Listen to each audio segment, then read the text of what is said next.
Assalamualaikum warahmatullahi wabarakatuh. Perkenalkan, nama saya Zulhafandi, NDH 39 beserta Latsar Angkatan 10 Puslatbang KDOD Samarinda. Baik, pada kesempatan kali ini saya akan mereview materi yang telah disampaikan oleh Bapak Abdirrahman, yang mana beliau menyampaikan materi tentang manajemen ASN. Dalam penyampaian materi yang disampaikan oleh Bapak Abdirrahman ini berjalan sangat baik sekali, diskusinya terbuka, komunikasi yang terjadi antara peserta Latsar dengan materi bagus sekali, komunikasi yang konvergen. Beliau menyampaikan materi tentang manajemen ASN yang diartikan sebagai pengelolaan pegawai negeri sipil untuk menghasilkan pegawai negeri sipil yang profesional, memiliki nilai dasar, etika profesi, bebas dari intervensi politik, bersih dari praktik korupsi, kolusi, dan nepotisme.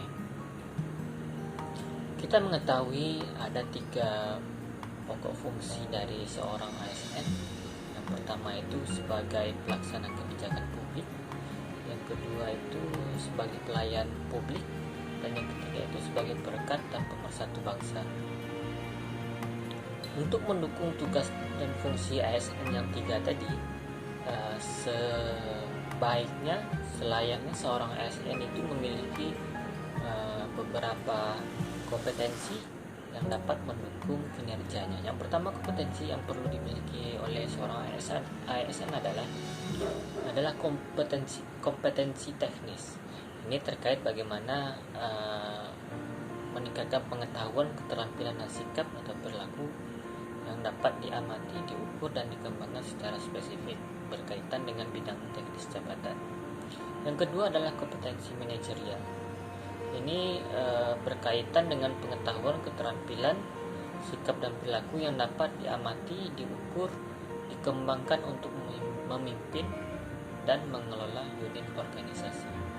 Ini terkait bagaimana pengelolaan organisasi oleh seorang ASN. Ketiga adalah kompetensi sosial kultur.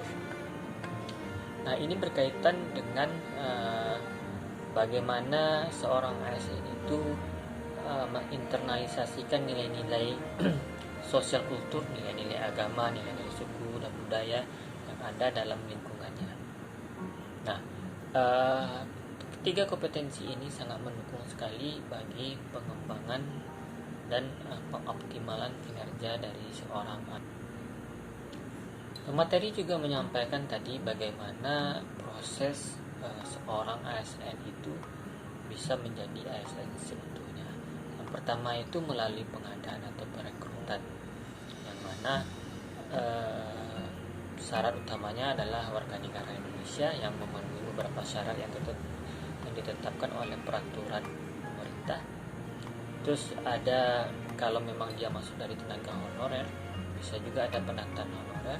Setelah itu melalui beberapa seleksi yang sangat ketat, baru seorang bisa terpilih menjadi CPNS 80%. Nah, setelah 80% baru seorang menjalani masa prajabatan dan diklat. Ya, dalam undang-undang ditentukan paling lama seorang ASN itu atau CPNS itu melaksanakan masa prajab itu maksimal 2 tahun dan secepatnya itu 1 tahun. Nah, baru setelah masa diklat pendidikan pelatihan, baru seorang bisa dikatakan sebagai ASN seutuhnya.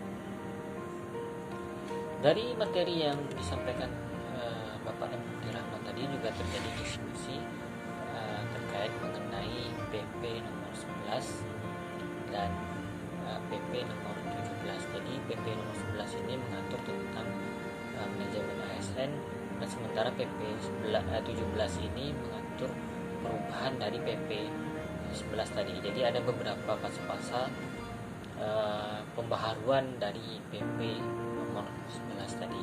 Nah, di situ lengkap dicantumkan menjelaskan bagaimana seorang ASN itu direkrut, bagaimana pengadaannya, bagaimana proses jabatannya, bagaimana promosi jabatan, dan bahkan bagaimana seorang ASN itu diberhentikan dari jabatan ASN itu. Nah, demikianlah hasil resume jurnal terkait mengenai manajemen ASN yang telah disampaikan oleh Bapak Abdi tadi. Mudah-mudahan apa yang beliau sampaikan dapat bermanfaat bagi saya pribadi dan bagi seluruh peserta latsar angkatan ke-10. Terima kasih kepada Bapak M. Abdi Rahman. Semoga ilmu yang diberikan menjadi amal jariah bagi beliau dan keluarga. Saya akhiri dengan Assalamualaikum warahmatullahi wabarakatuh.